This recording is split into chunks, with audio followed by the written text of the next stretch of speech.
Hey guys, this is Sahil Rana. Welcome you all to चैटजीस YouTube channel.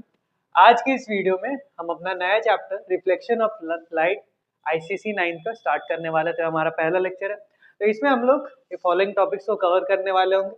सबसे पहले reflection types, फिर लॉस क्या क्या है रिफ्लेक्शन के, ठीक है। उसके बाद image formation by plane mirror पे जो इमेज बनता है वो कैसा बनता है और उसके क्या क्या कैरेक्टरिस्टिक्स होते हैं, and then types of images. तो ये फॉलोइंग टॉपिक्स हम लोग को आज कवर करना है, तो बिना किसी देरी के शुरू करते हैं। चलिए, तो हमारा फर्स्ट टॉपिक है वो है कि रिफ्लेक्शन क्या होता है। क्या भाई, रिफ्लेक्शन होता क्या है? तो देखो, जब लाइट रे किसी भी सरफेस पे स्ट्राइक करती है और बाउंस बैक करती है, उसी चीज को हम लोग क्या बोलते हैं? Reflection of light. या कोई भी चीज, कोई भी अगर ऑब्जेक्ट है, सपोज आप क्रिकेट खेलते हो, तो जैसे अगर बॉल को आप ड्रॉप करोगे तो बॉल ऑटोमेटिकली क्या होगा? बाउंस बैक करेगा। तो ये किसका? बॉल का रिफ्लेक्शन हो गया। साउंड का भी रिफ्लेक्शन होता है, उसी तरह से लाइट का भी रिफ्लेक्शन होता है, ठीक है। तो reflection is nothing but bouncing back of light, ठीक है, when it strikes on a surface. तो ये क्या है हमारा? Bouncing back of light when it strikes on a surface, ठीक है। अब सरफेस कैसा होगा उस पर डिपेंड करता है कि हमारा टाइप ऑफ रिफ्लेक्शन कैसा है, ठीक है। तो रिफ्लेक्शन हमने समझ लिया। रिफ्लेक्शन क्या होता है बेसिकली, यानी मान लीजिए एक सरफेस है, मान लीजिए ये क्या है? एक सरफेस है। यहाँ से लाइट रे ऐसे आती है और ऐसे लाइट रे चली जाती है, बाउंस बैक करती है। जो लाइट रे आती है उसको हम लोग इंसिडेंट रे बोलते हैं, और जो लाइट रे चली जाती है उसको हम लोग रिफ्लेक्टेड रे बोलते हैं, ठीक है। तो ये सभी चीज़ हम डिटेल में डिस्कस कर रहे होंगे आगे वीडियो में। तो पहले तो टाइप्स ऑफ रिफ्लेक्शन की तरफ बढ़ते हैं, जो कि हमारा अगला टॉपिक होने वाला है। तो रिफ्लेक्शन होप समझ आ गया होगा। अब बढ़ते हैं हम टाइप्स ऑफ रिफ्लेक्शन के। किससे? Types of reflection. तो जो हमारा पहला टाइप रिफ्लेक्शन का है वो होता है रेगुलर रिफ्लेक्शन। रेगुलर रिफ्लेक्शन, ठीक है। रेगुलर रिफ्लेक्शन क्या कहता है? देखो, ये समझने वाला पार्ट है, हम डिफाइन नहीं लिखवाने वाले, क्योंकि तुम लोग बच्चे तो हो नहीं, 9 में आ गए हो, ठीक है। तो देखो, जैसे कि मान लो ये सरफेस है, मान लो ये सरफेस है। ये रेगुलर रिफ्लेक्शन कहता है कि जब आपका कोई स्मूथ सरफेस हो, ये जो सरफेस होना चाहिए कैसा होना चाहिए? कोई एक स्मूथ सरफेस हमारे पास अवेलेबल होना चाहिए। मान लो ये स्मूथ सरफेस है और हम सम रे ऑफ लाइट को भेज रहे हैं, सम रेज ऑफ लाइट को भेज रहे हैं, ठीक है। कुछ रे ऑफ लाइट आया और उसके बाद जब ये बाउंस बैक करेगा तो ये कुछ इस तरह से बाउंस बैक कर रहा होगा। अब इसमें अगर ध्यान से देखोगे तो पहला चीज तो सरफेस हमारा स्मूथ है, उसके साथ साथ रेज ऑफ लाइट जैसे आ रहा है, रेज ऑफ लाइट जो आ रहा है, इंसिडेंट रेज जितने भी है, जितने भी हमारे इंसिडेंट रेज हैं, ये भी पैरेलल हैं, ये पैरेलल आए और रिफ्लेक्ट होने के बाद जो हमारे रिफ्लेक्टेड रे हैं, रिफ्लेक्टेड रेज हैं, ये भी पैरेलल ही गए। तो इस तरह के रिफ्लेक्शन को हम लोग क्या बोलते हैं? Regular reflection. ये तब होता है जब लाइट रेज कोई स्मूथ सरफेस पे ये स्ट्राइक करता है। अब जैसे ये स्मूथ सरफेस पे हमारा क्या क्या एग्जांपल हो सकता है? ये हमारा मिरर होगा, कोई एक स्मूथ सरफेस, मिरर होगा या ग्लास होगा, ठीक है। तो इसी को हम लोग क्या बोलते हैं? Regular reflection. हमारा कब होगा? जब लाइट रेज पैरेलली आ रहे होंगे। फॉर एग्जांपल, हम सम ऑफ लाइट रेज को पैरेलली भेज रहे होंगे और वो पैरेलली रिफ्लेक्ट भी कर रही होंगी, और एक स्मूथ सरफेस होगा हमारे पास, just like a plane mirror, ठीक है। चलिए, अब दूसरे टाइप के रिफ्लेक्शन को समझते हैं। दूसरा जो हमारा है वो है इर्रेगुलर, ठीक है। इर्रेगुलर, जैसे बच्चे होते हैं ना क्लास में, एक बच्चा एकदम रेगुलर होता है, सारा चीज टाइम पे करता है, लेकिन कुछ बच्चे होते हैं इर्रेगुलर।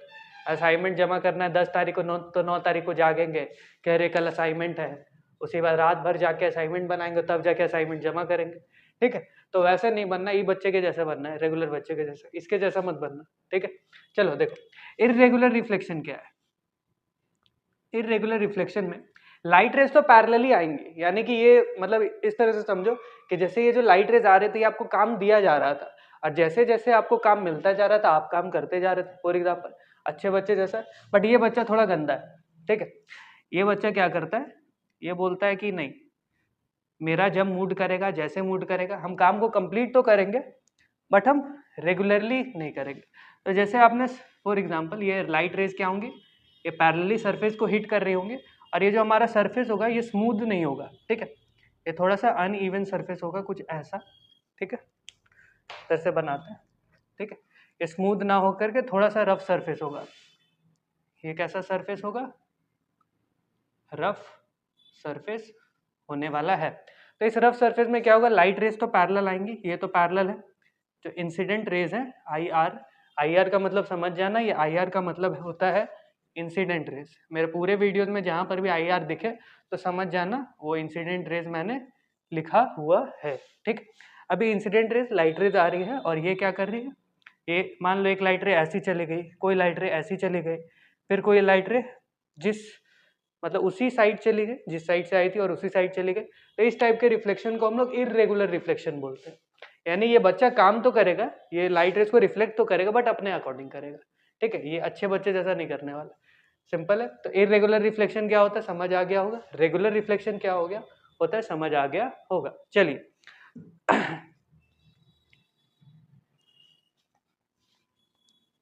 चलिए अब हम जानते हैं कुछ terms, some terms related to reflection. Reflection से रिलेटेड कुछ टर्म्स को जानते हैं। तो पहले तो हम लोग एक ड्राइंग बनाएंगे, ठीक है। ड्राइंग एक रिफ्लेक्शन का होगा, जैसे मान लो एक स्मूथ सरफेस है, ठीक है, एक स्मूथ सरफेस है, लाइट रेज ऐसे आया होगा और लाइट रेज ऐसे चला गया होगा, ठीक है, लाइट रेज ऐसे आया होगा और लाइट रेज ऐसे चला गया होगा। ये हमारा सरफेस है, ये एक पॉइंट होगा ओ, जिस पॉइंट पे light ray incident ray strike कर रहा है और उसी पॉइंट से रिफ्लेक्टेड रे चला जा रहा है। इस पॉइंट पे लाइट रे स्ट्राइक कर रहा है इस ओ पर और उसी पॉइंट से चला जा रहा है। और एक हम इमेजिनरी लाइन बनाते हैं, जो कि हमारा ये सरफेस है ना, ये जो सरफेस है इसके परपेंडिकुलर होने वाला है। एक इमेजिनरी लाइन बनाते हैं हम लोग, ठीक है, जो इस स्मूथ सरफेस के परपेंडिकुलर होगा, ठीक। ये अगर स्मूथ सरफेस है, ये एस आर अगर ये स्मूथ सरफेस है तो ये हमारा नॉर्मल होगा जो उसके परपेंडिकुलर होगा, इसको हम लोग डॉटेड से रिप्रेजेंट करते हैं। तो ये इमेजिनरी है, ठीक है, इसीलिए इसको डॉटेड लाइन से रिप्रेजेंट कर रहे हैं, ठीक। अब देखिए कुछ चीज, ये जो हमारा लाइट रेज आता है इसको हम लोग बोलते हैं इंसिडेंट रेज, ठीक है, इसको हम लोग बोलते हैं इंसिडेंट रेज। अभी रे ही रहने देते, रेज तो है नहीं, और इसको हम लोग बोलेंगे क्या, रिफ्लेक्टेड रे। क्या है हमारा, रिफ्लेक्टेड रे। उसके बाद ये हमारा क्या है, एन नॉर्मल, ये हमारा क्या है, नॉर्मल रे। अरे नॉर्मल रे हमारे काम आता है सारे डिस्टेंसेस को या सारे एंगल्स को मेजर करने में। अब देखिए ये हमारा इंसिडेंट रे और ये नॉर्मल रे के बीच का जो एंगल होता है उसको एंगल आई बोलते हैं, ठीक है, और रिफ्लेक्टेड रे और नॉर्मल के बीच का जो एंगल होता है उसको एंगल आर बोलते हैं। क्लियर है चीजें, ठीक। चलिए अब टर्म्स, अब इस फिगर से सारे टर्म्स को हम वन बाय वन करके समझते हैं। सबसे पहला है हमारा इंसिडेंट रे। क्या है, इंसिडेंट रे। तो इंसिडेंट रे को समझो, इंसिडेंट रे डायरेक्टली लिखते हैं the ray of light that strikes on surface. ये वो रे ऑफ लाइट है जो क्या कर रहा है, इस सरफेस पे स्ट्राइक कर रहा होता है, इसी रेज को हम लोग क्या बोलते हैं, इंसिडेंट रे बोलते हैं, that strikes on the surface. और ये हमारा सरफेस कैसा है, स्मूथ है। और ये सरफेस कोई भी हो सकता है, सपोज ये मिरर है, अभी के लिए हम मान के चल रही है एक मिरर है, प्लेन मिरर, ठीक है। क्लियर है चीजें, चलिए उसके बाद इंसिडेंट रे हमने समझ लिया। अब इंसिडेंट रे ऐसे आया और ऐसे चला गया, तो ये दूसरा रे कौन सा है, रिफ्लेक्टेड रे सर। ये दूसरा रे कौन सा है, रिफ्लेक्टेड। अब रिफ्लेक्टेड रे को समझो, द रे दैट बाउंस बैक। ये रे क्या कर रहा था, स्ट्राइक कर रहा था, और ये वाला रे क्या होगा, बाउंस बैक कर रहा था। जैसे ये रे ऐसे गया और ऐसे आ गया, ठीक है, तो ये जो गया ये हमारा क्या हो गया, इंसिडेंट रे, और ये जो आया ये हमारा क्या हो गया, रिफ्लेक्टेड रे, ठीक है। तो ये रे क्या, द रे ऑफ लाइट लिखेंगे, the ray of light that bounce back when incident ray strikes on surface, ठीक है। जब इंसिडेंट रे स्ट्राइक करता है, जब इंसिडेंट रे स्ट्राइक किया उसके बाद वही रे जब बाउंस बैक कर गया उसी को हमने नाम दे दिया क्या, रिफ्लेक्टेड रे, ठीक है। चीजें समझ आ रही है। उसके बाद चलिए इसको मिटाया जाए, ऊपर वाले को मिटाया जाए और आगे की चीजों को लिखा जाए।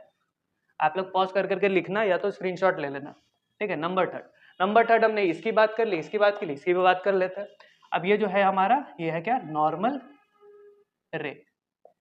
ये क्या है, नॉर्मल रे। नॉर्मल रे इज अ इमेजिनरी लाइन, ये एक इमेजिनरी लाइन बोल सकते हो या इमेजिनरी रे बोल सकते हो, जो कि हमारा परपेंडिकुलर होता है प्लेन से। प्लेन मतलब ये वाला प्लेन, ठीक है, एरोप्लेन नहीं, ठीक, ये वाला प्लेन, ठीक। तो इमेजिनरी लाइन और रे विच इज परपेंडिकुलर, क्या, परपेंडिकुलर, ठीक है, perpendicular to the plane of mirror, plane of mirror या फिर सरफेस। क्योंकि हो सकता है ना कि आप रेगुलर रिफ्लेक्शन नहीं करा रहे हो, आप इस तरह का रिफ्लेक्शन ना करा रहे हो, आप मान लो आप कोई रफ सरफेस पे करा रहे हो, हम स्मूथ सरफेस माने, तो किसी भी सरफेस पे, चाहे आपका कोई भी हो, रफ हो या स्मूथ सरफेस हो, उसमें क्या हो रहा होगा, उसमें भी ये नॉर्मल रे प्रेजेंट होगा। जैसे अगर मान लो ना यहाँ पे एक रफ सरफेस है और ऐसे आपका रे ऑफ लाइट ऐसे आ रहा है और मान लो ये कुछ ऐसे बाउंस बैक कर रहा है, तो इस ये जो पॉइंट होगा इसका एक टैंजेंट ड्रॉ करेंगे, वहां से हम लोग नॉर्मल को ड्रॉ करेंगे और फिर वहां से जितने भी मेजरमेंट्स है वो लेंगे। और मेजरमेंट ज्यादा कुछ नहीं होता, ये एंगल आई और एंगल आर का गेम होता है, और ये दोनों का गेम होता है। ये जो आजू बाजू वाले एंगल है डिस्कस करेंगे लेटर और इसी वीडियो में। नॉर्मल रे समझ आ गया होगा। चलिए अब बढ़ते हैं हम लोग पॉइंट ऑफ इंसिडेंस। अब हम लोग क्या बढ़ते हैं, नंबर 4 जो हमारा है वो क्या है, पॉइंट ऑफ इंसिडेंस। क्या है जी, point of incidence. Point of incidence यानी जब इंसिडेंट रे जिस पॉइंट पर आता है, ठीक है, क्या है, इंसिडेंट रे जिस पॉइंट पर स्ट्राइक करता है उसी को हम लोग क्या बोलते हैं, पॉइंट ऑफ इंसिडेंस। तो पॉइंट ऑफ इंसिडेंस हमारा क्या है, द पॉइंट ऑन, एक मिनट मिटाया जाए, ठीक है, the point on the surface at which the ray of light, बोलते हैं ना, at which the ray of light strikes, ठीक है, point on the surface, surface के उस पॉइंट पर जहां पर रे ऑफ लाइट क्या करता है, स्ट्राइक करता है, ठीक है, इसी को हम लोग क्या बोलते हैं, पॉइंट ऑफ इंसिडेंस बोलते हैं, ठीक है। चलिए आगे बढ़ते हैं, इसको भी मिटाया जाए, इसको भी मिटाया जाए। ये हमारा कितना हो गया, 1 2 3 4, 4 था ना, ये 5वां होगा।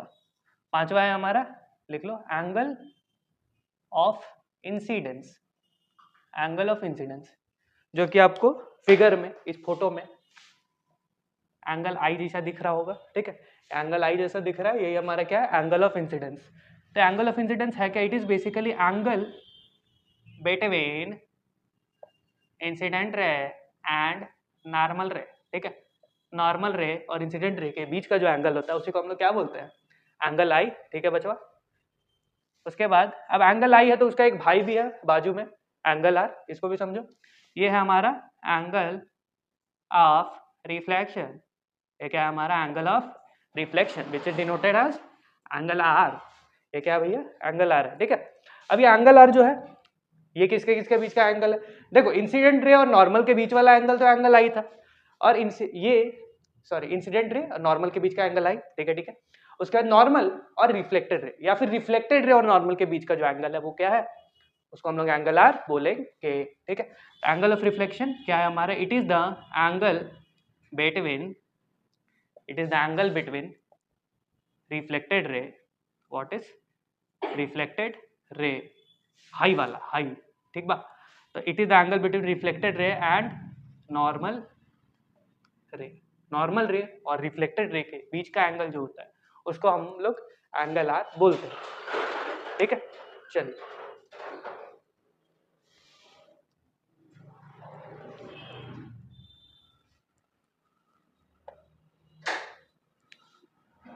अब है हमारा प्लेन ऑफ इंसिडेंस, ठीक है, ये क्या हमारा प्लेन ऑफ इंसिडेंस। तो ये प्लेन ऑफ इंसिडेंस क्या होता है, इट इज बेसिकली ये मिरर का वो प्लेन है जहां पर हमारे रे मीट करते हैं, जहां पर हमारे तीनों रे क्या होते हैं, मीट करते हैं। तो plane of incidence is the plane of the mirror, the plane of the mirror at which the incident ray, reflected ray and normal ray meet. ठीक है, जहां पर इस प्लेन पर जो एक पॉइंट होगा, इस प्लेन पे जहां पर हमारा इंसिडेंट रे, रिफ्लेक्टेड रे और ये नॉर्मल रे मीट कर रहा होता है, उसी को हम लोग क्या बोलते हैं, प्लेन ऑफ इंसिडेंस बोलते हैं. अब हमारा अगला टॉपिक है laws of reflection of light. ठीक है, हमारा अगला टॉपिक है क्या, laws of reflection of light. और डायग्राम मिटाना नहीं चाहिए था मेरे को, लेकिन अब फिर से बनाना पड़ेगा. चलो देखो, ये मान लो स्मूथ सरफेस है, ये हमारा मान लो एक मिरर है, ये अपना आ गया नॉर्मल रे, ये आ गया नॉर्मल रे, ये आ जाता है हमारा इंसिडेंट रे, और ये चला जाता है हमारा रिफ्लेक्टेड रे. ठीक है, ये है क्या, I dot are incident ray और R dot R, R R R नहीं. ठीक है, आर आर आर नहीं है, ये आर आर है, रिफ्लेक्टेड रे है. ठीक, इन दोनों के बीच में एंगल आई और इन दोनों के बीच में एंगल आर. क्लियर है चीज.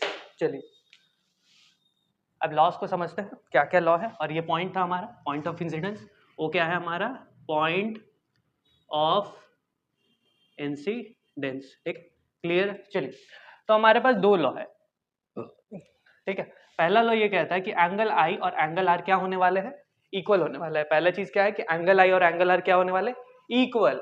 ठीक है, तो हम लोग यहाँ पे बोल सकते हैं एंगल ऑफ इंसिडेंस, ये तो मेजर है, ये तो हाईलाइटेड है, इसके साथ लिखोगे angle of incidence equal to angle of reflection. Angle of incidence और एंगल ऑफ रिफ्लेक्शन क्या होने वाले हैं, इक्वल होने वाले हैं. शॉर्ट में अगर देखा जाए तो ये चीज होने वाली है, ये चीज. ठीक है, एंगल ऑफ इंसिडेंस और एंगल ऑफ रिफ्लेक्शन क्या होंगे, इक्वल होंगे. Angle of incidence angle of reflection क्या होंगे, इक्वल होंगे. दूसरा लॉ पे आता है. दूसरा लॉ क्या है हमारा, देखो दूसरा लॉ ये कहता है incident ray comma reflected ray comma, comma नहीं एंड लिख देते हैं, and normal incident ray, reflected ray और normal lies on same plane. ये हमारा एक ही प्लेन में लाई करता है. अब जैसे मान लो ये वो मिरर होता और यहाँ से मान लो ये इंसिडेंट रे आता और यहाँ से ऐसे इंसिडेंट रे आता और यहाँ से रिफ्लेक्ट करता और यहाँ से नॉर्मल होता, तो सारी ये तीनों लाइन से इसी प्लेन पे होती ना, इसी प्लेन पे होती. वही चीज ये कह रहा है कि इंसिडेंट रे जो हमारा होगा, यानी कि ये वाला पार्ट जो हमारा होगा, ये वाला पार्ट, फिर रिफ्लेक्टेड रे जो होगा, और ये हमारा जो नॉर्मल होने वाला है, ये हमारा नॉर्मल जो होगा, ये तीनों कहाँ लाई करने वाला, एक प्लेन पे लाइन करने वाला है. ठीक है, समझ गए होगे लॉज ऑफ रिफ्लेक्शन क्या कहता है. फिर से दोनों चीजों को समझते हैं. देखो रिकैप फर्स्ट फटाक से. देखो क्या हुआ, ये हमारा एक नॉर्मल रिफ्लेक्शन ऑफ लाइट का एक डायग्राम है. ठीक है, ये रिफ्लेक्शन ऑफ लाइट का क्या है, डायग्राम. अब इसमें ये क्या आता है कि एंगल आई आर आ रहा है, इंसिडेंट रे आया और रिफ्लेक्ट कर गया, एक रे ऑफ लाइट आई और रिफ्लेक्ट कर गई. यहाँ से यहाँ के बीच का एंगल, एंगल आई. ठीक है, जिसको क्या बोलते हैं हम लोग, एंगल ऑफ इंसिडेंस. ठीक है, और इसके बाद वाले नॉर्मल से आर आर के बीच का एंगल, एंगल आर. ठीक है, हाँ. तो पहला लॉ ये कहता है कि एंगल आई और आर क्या होगा, इक्वल होगा. इक्वल होगा इट मींस कि सपोज एंगल आई हमारा 30 डिग्री बन रहा है, तो एंगल आर भी हमारा क्या होगा, 30 डिग्री बनेगा. एंगल आई अगर 30 डिग्री है तो एंगल आर भी क्या होगा, 30 डिग्री होगा. ठीक, अगर मान लो एंगल आई 60 डिग्री बना तो भी एंगल आर भी 60 डिग्री बनेगा. ठीक है, एंगल आई अगर 60 डिग्री बनता है तो एंगल आर भी क्या होगा, 60 डिग्री बनेगा, एंगल आई 30. ठीक है, क्लियर है, this all set. Next incident ray, reflected रे. ठीक है, आई आर मतलब इंसिडेंट रे होता है, आर आर मतलब रिफ्लेक्टेड रे होता है बच्चा, और नॉर्मल जो हमारा नॉर्मल लाइन, ये तीनों का तीनों एक ही प्लेन पे लाई करने वाला होगा. ठीक है, समझ गए होगे चीजों को. चलिए अब एक चीज और जान लो, यहाँ पे थोड़ा सा बता देते हैं, यहाँ पे भी हो जाएगा. देखो जैसे कि हम लोग को तो पता है, जैसे कि मान लो ये नॉर्मल, ये मान लो प्लेन है, ये वो प्लेन है और ये हमारा नॉर्मल है, और जैसे कि ये एंगल आई है और ये हमारा एंगल आर है. अब हमको पता है एंगल आई और आर तो इक्वल है. ठीक है, इसके अकॉर्डिंग मेरे को पता है. तो इसके बाद ये वाला जो एंगल है और ये वाला एंगल, ये दोनों भी इक्वल होता है. जैसे कि मान लो ये एंगल एक्स है और ये एंगल वाई है. ठीक है, अगर मान लो ये एंगल एक्स है और ये एंगल वाई है, तो ये एक्स और वाई भी इक्वल होगा. देखो कैसे. अब नॉर्मल जो होता है वो इसके तो परपेंडिकुलर होता है. ठीक है, नॉर्मल जो होगा वो इसके परपेंडिकुलर होगा. इट मीन्स कि एंगल एक्स ठीक है, x plus angle i, x और एंगल i मिल के कितना हो रहा होगा 90 डिग्री। उसके साथ साथ एंगल r और y भी मिलके कितना हो रहा होगा 90 डिग्री, 90 80 जैसा लग रहा है। ठीक है, एंगल r और y, एक मिनट, हाँ सही आ रहा है। तो एंगल r और y 90 हो रहा है और एंगल x और i भी 90 हो रहा है। तो ये दोनों ही 90 है, तो इन दोनों को इक्वल कर दे। ये दोनों को हम लोग यहाँ से इक्वल कर सकते हैं। इसको अभी अलग करो, ये अभी अलग है, ये दूसरा है केस। ठीक है, तो angle r plus I will be equal to, sorry angle x है, angle x plus I will be equal to angle r plus Y. ठीक है, x प्लस आई, ठीक है, x और i ये जोड़ दिए, ये हमारा r और y क्यों, क्योंकि ये भी 90 है और ये भी 90 है, और हमको पता है कि i और r क्या है, इक्वल है।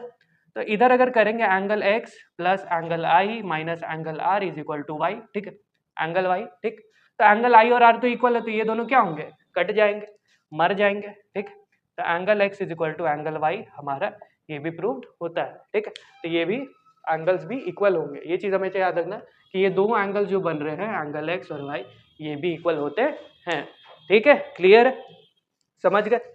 चलो अब एक क्वेश्चन करते हैं, एक छोटा सा नन्हा सा मुन्ना सा क्वेश्चन करते हैं। चलो देखो क्या है क्वेश्चन, कि जैसे कि मान लो ये हमारा मिरर आ गया, ये हमारा क्या है, ये हमारा स्मूथ सरफेस मिरर, और ये कह रहे हैं कि एक लाइट रे आ रही है। ये सेलिना का क्वेश्चन है, क्वेश्चन नंबर 1 है। ठीक है, फर्स्ट एक्सरसाइज में जाओगे 7A में, ये 7A का पहला क्वेश्चन है। ठीक है, 7A का क्वेश्चन नंबर 1 है। ये क्या कहता है कि एक इंसिडेंट रे आ रहा है और रिफ्लेक्टेड रे भी होगा। ठीक है, आया गया। ये कह रहा है कि इंसिडेंट रे और रिफ्लेक्टेड रे का बीच का जो एंगल है वो 90 डिग्री है। क्या बोल रहा है ये, कि इंसिडेंट रे और रिफ्लेक्टेड रे के बीच का एंगल क्या है, 90 डिग्री। ठीक है, अब आपको फाइंड करने बोल रहा है। ये फिगर समझ गए, देखो क्या है, ये हमारा क्या है, मिरर होने वाला है, ये हमारा पॉइंट है। इंसिडेंट रे आया, रिफ्लेक्टेड रे गया, और ये बोला कि incident ray is perpendicular to reflected ray. क्या बोल रहा है कि इंसिडेंट रे जो है परपेंडिकुलर है रिफ्लेक्टेड रे पे। ठीक, क्लियर है। या फिर बोल सकते हैं इन दोनों के बीच का एंगल 90 है, या तो परपेंडिकुलर बोलो एंगल 90 बोलो, सेम चीज है। अब आपको बोल रहा है कि फाइंड करिए कि एंगल आई और एंगल आर, उसमें शायद रिफ्लेक्टेड रे बोला होगा या इंसिडेंट रे बोला होगा, हम लोग दोनों को ही फाइंड कर लेंगे। कोई भी एक फाइंड हो गया तो दोनों ही फाइंड हो गए, दोनों होते हैं क्या, इक्वल होते हैं। चलो स्टार्ट करते हैं। तो सबसे पहले हम लोग बनाते हैं नॉर्मल लाइन। ये हमने मान लो ये नॉर्मल लाइन ये बना दिया, ये हमारा नॉर्मल हो गया। नॉर्मल से लेफ्ट साइड में क्या होगा भाई, एंगल आई। ठीक है, और नॉर्मल से राइट में क्या होगा, एंगल आर। ठीक है, अब देखो from this question we can say angle i और एंगल आर कितने हैं, 90 डिग्री। ये क्या बोल रहे हो मास्टर, ये कैसे हो गया। देखो एंगल आई था, ये इंसिडेंट रे था। ठीक है, ये इंसिडेंट रे ऐसे था और रिफ्लेक्टेड रे ऐसे था। इन दोनों के बीच का जो टोटल एंगल है, वो 90 है, और इन दोनों के बीच में दो ही एंगल्स तो लाई करते हैं, जो कि एक आई और एक आर। ठीक है, समझ गए। तो ये वाला जो एंगल होगा और ये वाला जो एंगल होगा, इन दोनों को जब जोड़ेंगे तो ये हमारा 90 आएगा ना, समझ गए ना। देखो फिर से बताते हैं, क्या है कि इंसिडेंट रे हमारा आ रहा है और रिफ्लेक्टेड रे जा रहा है, इन दोनों के, और ये दोनों एक दूसरे पर परपेंडिकुलर है। परपेंडिकुलर होने का मतलब इन दोनों के बीच का एंगल कितना है, 90 डिग्री है। तो हम लोग ये कह सकते हैं इन दोनों के बीच में जो भी एंगल्स आएंगे उन सबको अगर जोड़ भी देते हैं तो उनका भी सम क्या होगा, 90 डिग्री होगा। जैसे कि अगर मान लो मैं ये बोल रहा हूँ कि जैसे ये एक लाइन है और ये एक लाइन है, ये दोनों के बीच का एंगल है 90 डिग्री, या चलो 90 ना लेकर के दूसरा कोई वैल्यू ले लेते हैं, मान लो 100 डिग्री है। अब देखो इसमें मान लो दो लाइन मैंने ऐसे इंसर्ट, मान लो ये दो लाइन्स है, तो अब मान लो यहाँ पर x बन रहा है, यहाँ पर y बन रहा है, यहाँ पर z बन रहा है, तो हम लोग बोल सकते हैं ना x y प्लस z ये तीनों मिलकर 100 डिग्री होंगे। अब ये x कितना है y कितना है ये मेरे को नहीं पता, ये अभी हम क्लेम नहीं कर रहे हैं, बट हम इतना तो बोल सकते हैं। उसी प्रकार से हम ये भी चीज बोल सकते हैं कि एंगल I और R इक्वल है, सॉरी एंगल I और R मिलके 90 डिग्री इक्वल तो है भी। तो पहली चीज ये पता चली, और एंगल I और एंगल R इक्वल है, ये दूसरी चीज। ये कहाँ से आ रहा है, फ्रॉम लॉ ऑफ रिफ्लेक्शन। हमारा कहाँ से आ रहा है, लॉ ऑफ रिफ्लेक्शन से, law of reflection of light, what, light. तो यहाँ से देखो I प्लस आर 90 आ रहा है और I और R इक्वल आ रहा है। तो एक काम करो, एंगल I या तो एक इक्वेशन में, इस इक्वेशन में या तो सिर्फ I को ही रहने दो या तो सिर्फ R को रहने दो। तो हम लोग क्या करेंगे, एंगल I प्लस इस एंगल R के बदले हम लोग यहाँ पे एंगल I ही लिखेंगे और ये बनेगा 90। तो एंगल I हमारा कितना हो जाएगा, 45 डिग्री। क्या हो जाएगा, 45 डिग्री, एंगल आई हमारा 45 डिग्री हो गया। सो इससे हम लोग ये भी चीज कह सकते हैं कि एंगल आर जो होगा वो भी कितना होगा हमारा, ये भी 45, ये भी 45, तो ये भी 45, काहे कि दोनों है बराबर, ठीक है, काहे कि दोनों क्या है, बराबर है, ठीक है, समझ आ गया होगा वो, फिर से बता देते। इनके बीच का एंगल 90 डिग्री है, इनके बीच में दो एंगल लाई कर रहे हैं, अब ये दोनों एंगल को जोड़ेंगे तब भी 90 होगा, तब भी 90 होगा, आई और आर 90 है और आई और आर इक्वल भी है। तो हम एक काम करेंगे, इस इक्वेशन में, ये पहली वाली इक्वेशन में या तो सिर्फ आई को रहने दो या तो सिर्फ आर को रहने दो। मैंने क्या कहा, या तो सिर्फ यहाँ आई को रहने दो या तो सिर्फ यहाँ आर को रहने दो। तो एंगल आई प्लस आर के बदले आई लिख दिया, मेरे को आई ज्यादा पसंद है, आप लोग को आर ज्यादा पसंद है तो वो आप कर सकते हो। तो आई प्लस आई हो गया हमारा 90, ठीक है, आई प्लस आई 90 है, तो हमारा 2i 90 है, तो आई कितना हो जाएगा 45, आई प्लस आई यानी यहाँ पे एक स्टेप जंप है, तो 2i हो गया ना, ये मिलके 2i 90 है, तो एक i कितना होगा 45, ठीक है, ये हो गया 2i is equal to 90 degree, तो angle i is equal to 90/2 which is 45 degree. मैंने डायरेक्टली बोल दिया, ठीक है, बहुत लोग कंफ्यूज हो गए कि यहाँ पे क्या हुआ, ये क्या हो रहा है भाई, ठीक है। तो एंगल आई हमारा कितना हो गया 45 डिग्री, यहाँ से आ गया 45 डिग्री आ गया। चलिए बढ़ते हैं अपने अगले टॉपिक की तरफ, ठीक है, चलिए मिटाया जाए इसको। तो हमारा टॉपिक है, ये है क्या, image formation by plane mirror. क्या है हमारा, image formation by plane mirror. अब ये मत पूछना कि इमेज क्या होता है, इमेज क्या होता है मास्टर, ये मत पूछना, ठीक है, सिंपली जानते हैं इमेज फॉर्मेशन 8 में पढ़े होगे कभी ना कभी, लाइट है चैप्टर 8 में, वहाँ पे बताया गया है। तो प्लेन मिरर से कैसा इमेज हमारा बन रहा होता है, ठीक है। तो मान लो ये एक प्लेन मिरर है, ठीक, एकदम देखेंगे अभी हम लोग लेवल पे लाएंगे चीज़ों को, ठीक है। तो यहाँ पर मान लो कोई एक ऑब्जेक्ट इस जगह पे, ये ऑब्जेक्ट कहाँ पर, इस जगह पे, एक सिंपल सा रे डायग्राम है, ये मान लो ये इंसिडेंट रे हमारा गया, एक इंसिडेंट रे हम लोग ऐसा ले लेते हैं और एक इंसिडेंट रे हम लोग ऐसा ले लेते हैं, ठीक है। अब देखो इस इंसिडेंट रे का नॉर्मल कैसा होगा, यही नॉर्मल है, तो ये ऐसे जाएगा भी और ऐसे आएगा भी, ये ऐसे जाएगा भी वैसे आएगा भी, जैसे ट्यूशन जाते हो, जैसे जाते हो वैसे आते हो ना, यहाँ वहाँ तो घूमते नहीं हो, घूमते हो तब गलत बात, ठीक है। तो ऐसे ये जाएगा भी और ऐसे ये आएगा भी। इस ऑब्जेक्ट को हम लोग नाम दे देते हैं ए बी, ठीक है। अब ये ऑब्जेक्ट क्या हो गया, रिफ्लेक्ट हो गया। अब ये रिफ्लेक्ट हो गया तो यहाँ पर क्या हो गया, एंगल आई मान लो यहाँ पर बन रहा है, एंगल आर हमारा यहाँ पर बन रहा है, ठीक है, ये और भी है, ठीक है। तो एंगल आई यहाँ पे बन रहा है, एंगल आर हमारा यहाँ पे बन रहा है। यहाँ पे कोई एंगल आई एंगल आर नहीं होगा क्योंकि नॉर्मल पे ही है, तो यहाँ पर एंगल आई भी 0 है, एंगल आर भी 0 है। कैलकुलेट वैसे करना नहीं है, यहाँ पे भी वैसे हमने नहीं करना है। अब देखो क्या हुआ, मास्टर इमेज नहीं बनेगा का, ई लाइटवा भी इधर आ गया, ई लाइटवा भी इधर आ गया, तो बनेगा कैसे। देखो क्या करेंगे हम लोग ट्रेस करेंगे, बैकवर्डली ट्रेस करेंगे।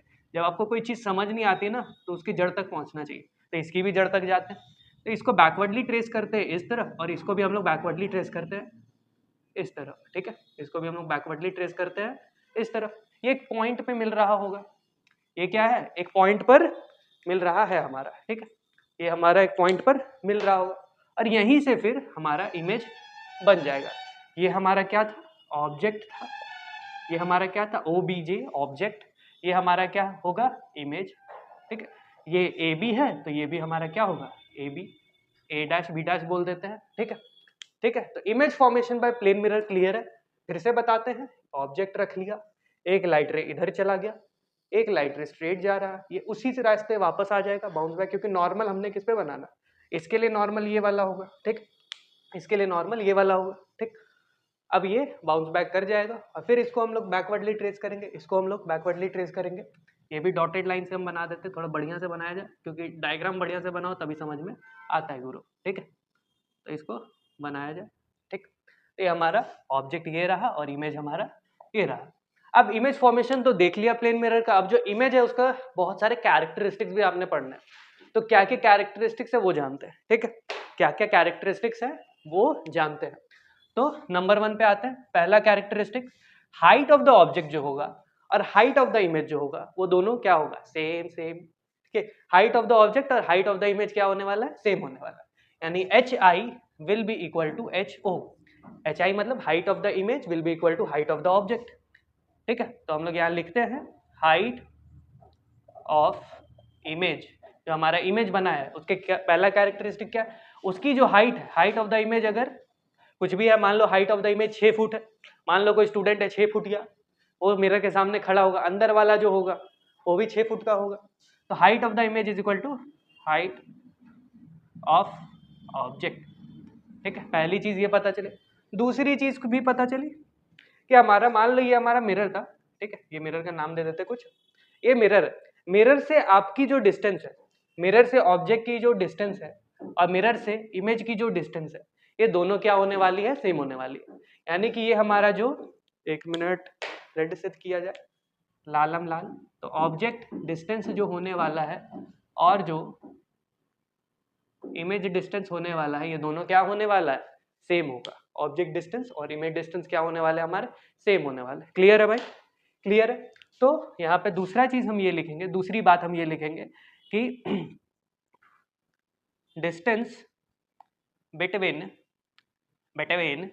Mirror and object will be same as distance between mirror and image। ठीक है, क्लियर है। तो इमेज से मिरर की दूरी और मिरर से ऑब्जेक्ट की दूरी ये सेम होने वाली है। एग्जाम्पल के लिए अगर हमने इसे लिखा है 6 मीटर, ये ऑब्जेक्ट डिस्टेंस जो होता है इसको आप u से डिनोट कर रहे होगे, आगे जब आप सीखोगे स्पेरिकल मिरर के केस चीजें सीखोगे तो आप ऑब्जेक्ट डिस्टेंस को u से डिनोट कर रहे होंगे और इमेज डिस्टेंस को हम लोग v से डिनोट कर रहे होंगे, तो ऑब्जेक्ट डिस्टेंस अगर 6 मीटर है तो हमारा v भी 6 मीटर होगा। ठीक है, तो हम लोग ये कह सकते हैं u is equal to v होगा। ठीक है, तो दो कैरेक्टरिस्टिक्स पता चली, और भी है, सबर कर भाई सबर कर, रुको जरा, चलो आगे बढ़ते अगले कैरेक्टरिस्टिक की तरफ जाते हैं। चलिए, अगला कैरेक्टरिस्टिक ये कहता है लेटरल इन्वर्जन। अगला कैरेक्टरिस्टिक बताता है लेटरल इन्वर्जन, यानी image will B inverted, image will B inverted. ये क्या बोल रहे हो मास्टर, इमेज उल्टा है, इमेज इन्वर्टेड है? नहीं नहीं, इमेज इन्वर्टेड नहीं है। अरे पूरा तो सुनो, image will B inverted sideways, sideways inverted है बकलोल, साइडवेज। ठीक है, तो साइड से उल्टा है, यानी कि कभी आप मिरर के सामने खड़े होगे अपनी गंदी शक्ल लेके देख रहे होगे, तो देखना मेरी तो शक्ल अच्छी है। देखो, अगर मान लो यहाँ पर मिरर है और अगर आप उस मिरर में आप अपना राइट हैंड अप कर रहे होगे तो मिरर के अंदर वाला जो होगा वो अपना लेफ्ट हैंड अप कर रहा होगा। तो ये चीज आपने ऑब्जर्व करी होगी, आपको लगता होगा ना ये अंदर वाला उल्टा क्यों खड़ा है। ठीक है, मेरे एकदम जैसा हम खड़ा है वैसा होना चाहिए। तो इमेज विल बी इन्वर्टेड, उल्टा नहीं बनेगा, साइडवेज इन्वर्टेड बनेगा। इमेज ऐसा नहीं है कि तुम ऐसे खड़े हो अंदर वाला उल्टा लटका हुआ है, ऐसा नहीं होगा। ठीक है, साइडवेज इन्वर्टेड होगा हमारा, जिसको हम लोग लेटरल इन्वर्जन बोलेंगे। अब देखो चौथा, अब तुमने बचपन में टाइप ऑफ इमेज पढ़ा होगा, ठीक है, 8 में टाइप ऑफ इमेज कहीं ना कहीं पढ़ा होगा। दो तरह के इमेज होते हैं, एक हमारा रियल वाला और एक हमारा वर्चुअल वाला। ठीक है, रियल वाला वो होता है जो आपको रियलिटी हिट कराए, ठीक है, और वर्चुअल वो जो आप अपने ख्वाबों में देख रहे हो। ठीक है, तो यहाँ पे हम लोग इमेज को छू नहीं सकते, यहाँ पे हम ऑब्जेक्ट इमेज जो है, ये हमारा इमेज अंदर बना हुआ है, इसको हम छू नहीं सकते, महसूस नहीं कर सकते, बट देख सकते हैं। ठीक है, जैसे आप सपना देखते हो ना, सपना देखते हो कि मैं ये करूंगा वो करूंगा, फिर नींद खुल जाती है, मम्मी मार के उठा रही है कि जल्दी उठो, ठीक है, स्कूल के लिए लेट हो रहे हो, तो सपने में कुछ और ही चल रहा है, रियलिटी में कुछ और ही है। ठीक, तो सबसे पहला चौथा चीज ये कहता है कि हमारा जो ये जो इमेज होगा ये वर्चुअल इमेज होगा। वर्चुअल इमेज मतलब it can not be obtained on screen, it can not, can't, मैं कांट लिखूंगा, can't be obtained on screen, screen Indian accent, screen नहीं स्क्रीन, बिहारी एक्सेंट, चॉकलेट नहीं चॉकलेट। ठीक है, तो इमेज हमारा वर्चुअल होगा, उसके साथ साथ जो इमेज जो होगा वर्चुअल के साथ साथ इरेक्ट होगा, सीधा होगा, उल्टा नहीं होगा। इन्वर्टेड होगा साइडवेज, बट इरेक्ट होगा नॉर्मली। नॉर्मली क्या होगा, इरेक्ट होगा। ठीक है, चलिए अब देखिए, अब हम लोग इतनी चीजें जान गए हैं, अब टाइप ऑफ इमेज के बारे में ज्यादा कुछ बचा नहीं है। ठीक, तो वर्चुअल इमेज अगर आप समझ गए होंगे कि ऐसी इमेज जो स्क्रीन पर ऑब्टेन ना हो सके, ठीक है, या जिसको हमको ट्रेस बैक करना पड़े, या तो पीछे बिहाइंड द मिरर बने। ठीक है, देखो कभी कभी क्या होता है ना, कुछ कुछ जैसे लेंसेज में पढ़ोगे ना कि आपका बिहाइंड द लेंस बन रहा होगा बट वो रियल होगा। ठीक है, और कभी कभी ऐसा भी देखो कि सामने बन रहा होगा बट फिर भी वो वर्चुअल है। ठीक, तो वर्चुअल इमेज ऐसा जिसको आपको खुद से ट्रेस बैक करना पड़ रहा हो, जैसे इसमें हमने क्या किया, ट्रेस बैक किया इमेज का, ट्रेस बैक करना पड़ रहा है, रियल रेस मीट नहीं कर रही है। जब रियल रेस मीट ना करे तब हमको ट्रेस बैक करना पड़ता है और रेस को मिलाना पड़ता है खुद से। कभी कभी आपको एफर्ट्स लगाने पड़ते हैं, ठीक है, ऐसे नहीं होता, ऐसे काम नहीं होता। तो वर्चुअल इमेज हमेशा क्या होने वाला होता है, इरेक्ट होगा, और ये स्क्रीन पर नहीं होगा। उसके साथ साथ रियल इमेज को यहीं पे ही जान लेते हैं। हमारा क्या जो रियल इमेज है, जो हमारा एक रियल इमेज होगा, ठीक है, क्या है रियल इमेज जो होगा, it can be obtained on screen, can be obtained on screen. जैसे हम लोग मूवी देखने जाते हैं, ठीक है, अभी रिसेंटली मान लो कोई भी मूवी लगी हो जो आपके आसपास लगी हो, मूवी का नाम लेना नहीं चाहिए, ठीक है, अच्छी मूवीज आजकल आती ही नहीं है, फालतू फालतू मूवीज आती। तो can not be, it can be obtain on screen but at the same time it will be inverted, it will be what, inverted. ये हमारा इन्वर्टेड रहने वाला, उल्टा रहने वाला है, ठीक है, सीधा नहीं रहेगा, उल्टा व्यक्ति है ये। जैसे प्रोजेक्टर वाला, मूवी देखने जाते हैं, प्रोजेक्टर के थ्रू एक लाइट एक स्क्रीन पर डाली जाती है, तो वहां से फिर आप मूवीज को एंजॉय कर पाते हो। पॉपकॉर्न लेके, पापा पापा कैरमल पॉपकॉर्न, पापा बोलते हैं नहीं नहीं बहुत महंगा है, आइनॉक्स बहुत महंगा है, ठीक है, फिर भी बोलता है प्लीज पापा, तब जाके पापा दिलवाते। तो it can be obtain on screen, और साथ में ये क्या होता है, इन्वर्टेड होता है। चलिए यहाँ पर हमारा ये लेक्चर खत्म होता है, मिलते हैं आपसे अगले वीडियो में, तब तक के लिए जय हिंद।